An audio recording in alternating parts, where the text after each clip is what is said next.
Halo, apa kabar? Saatnya Anda menyimak berita Semarang bersama saya Freddy Cahya. Sejumlah berita menarik akan kami sajikan untuk Anda. Berikut 3 berita utama hari ini.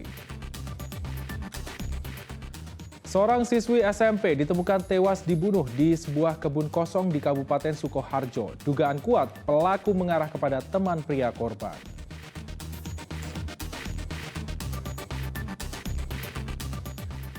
Satu lagi pelaku pemerasan terhadap keluarga pemerkosa di Kabupaten Brebes ditangkap polisi.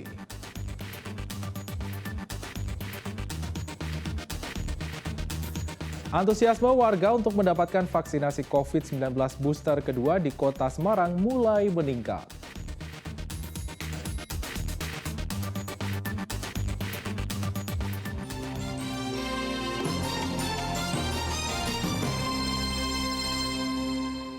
Kita ke informasi utama, seorang siswi SMP ditemukan tewas di sebuah kebun kosong wilayah Grogol, Kabupaten Sukoharjo. Perempuan berusia 14 tahun itu diduga menjadi korban pembunuhan karena terdapat luka di bagian kepala.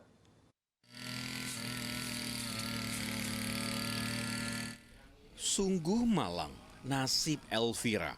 Perempuan yang masih berusia 14 tahun ini ditemukan tewas bersimbah darah di sebuah kebun kosong di Grogol, Kabupaten Sukoharjo. Jasad Elvira ditemukan pertama kali oleh warga pada Selasa dini hari.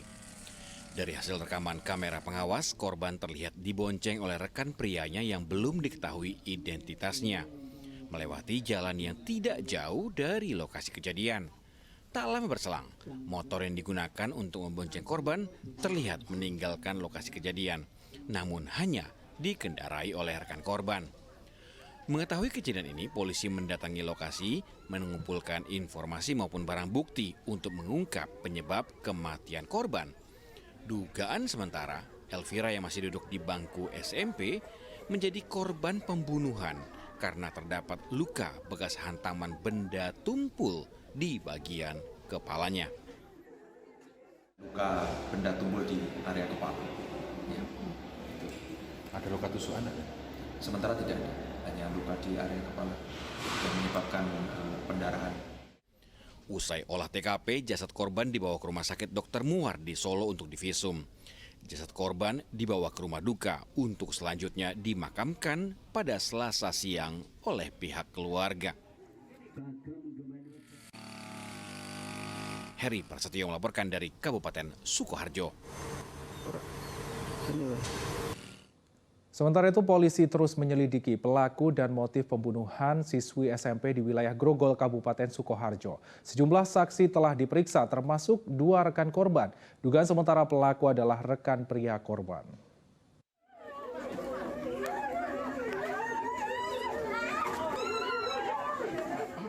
Kepolisian Resor Sukoharjo telah memeriksa 3 saksi, termasuk 2 rekan korban untuk mengungkap pelaku dan motif pembunuhan siswi SMP di wilayah Grogol, Sukoharjo.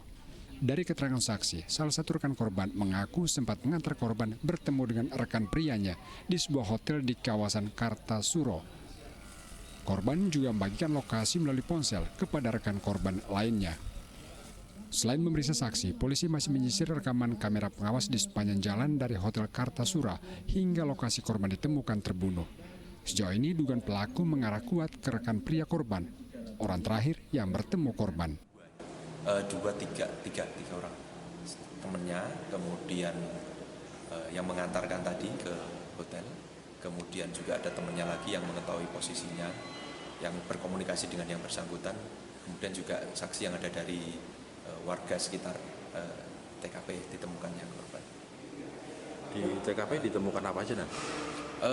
Sementara kemarin itu ada sepatu yang bersangkutan, kemudian juga ada beberapa barang yang bersangkutan juga.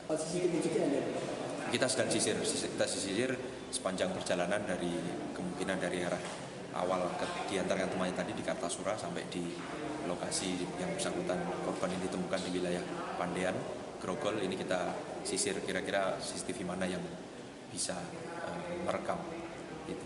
Dugaan sebelumnya apakah korban berboncengan sebelumnya di sekitar TKP atau seperti apa? Kemungkinan seperti itu masih kita dalami. Jenazah remaja perempuan yang masih duduk di bangku SMP di Kota Solo ditemukan di sebuah lahan kosong di Desa Pandaian, Kecamatan Grogol, Kabupaten Sukoharjo, Selasa pagi. Korban ditemukan dalam posisi tertelentang dan bersimbah darah di bagian kepala. Hasil identifikasi awal polisi memastikan korban tewas karena dibunuh. Heri Prasetyo melaporkan dari Kabupaten Sukoharjo. Kita ke informasi lain, sebuah gudang pengolahan kayu di Kecamatan Grogol, Sukoharjo terbakar. Proses pemadaman sempat terkendala karena akses jalan yang sempit. Api dengan cepat membakar sebuah gudang pengolahan kayu di Desa Telukan, Kecamatan Grogol, Kabupaten Grobogan pada pukul 2 Selasa pagi. Banyaknya material yang mudah terbakar membuat api dengan cepat menjalar ke bagian lain. Api diketahui berasal dari semburan salah satu oven pembakaran kayu di dalam gudang. Pemadam kebakaran mengerahkan lebih dari 8 unit mobil untuk memadamkan api. Namun, akses jalan ke lokasi kebakaran yang sempit menjadi kendala proses pemadaman api. Kita kendalanya di situ pertama. Yang kedua, ini proses pendinginan. Kita pendinginan dulu, mencari akses jalan untuk teman-teman, untuk mempermudah pemadaman kita. Berapa kejadian tadi, Pak? Hah? Jam berapa kejadian? Laporan masuk jam 2. Hingga Rabu pagi, pemadam kebakaran masih menyisir titik api dan melakukan pendinginan. Tidak ada korban jiwa dalam insiden ini, namun kerugian ditaksir mencapai puluhan miliar rupiah. Heri Prasetyo melaporkan dari Kabupaten Sukoharjo. Ditlantas Polda Jawa Tengah kembali melakukan uji coba tilang elektronik atau Electronic Traffic Law Enforcement menggunakan drone di exit tol Brebes Timur menuju pertigaan jalur arteri. Uji coba kali ini tidak hanya menggunakan kamera statis, tetapi juga memanfaatkan drone Daka untuk memantau arus lalu lintas. Fokus pantauan masih pada pelanggaran yang kasat mata seperti tidak mengenakan helm atau pengendara motor berboncengan 3 orang. Uji coba digelar di exit tol Brebes Timur menuju pertigaan jalur arteri yang merupakan titik pertemuan kendaraan yang keluar dari tol Brebes Timur dengan kendaraan di jalur arteri baik dari arah Jakarta maupun Tegal. Meski jarak jauh, drone dapat merekam pelanggar secara dinamis dari udara. Data pelanggar selanjutnya dikirim ke alamat pelanggar lalu lintas. Uji coba dilakukan SDI 35 Polres untuk memperluas target sasaran penindakan. Coba ET drone di wilayah hukum di seluruh wilayah Polda Jawa Tengah. Saat ini kami berada di exit tol Brebes Timur ya, Brebes Timur. Saat ini akan melaksanakan uji coba ET drone di exit tol ini. Untuk targetnya, sasarannya yaitu pelanggaran yang kasat mata seperti tidak memakai helm, berboncengan 3, tidak memakai sabuk pengaman dan lain-lain. Nah, tentunya kami saat ini sudah akan melaksanakan uji coba di seluruh wilayah Polres di Jawa Tengah.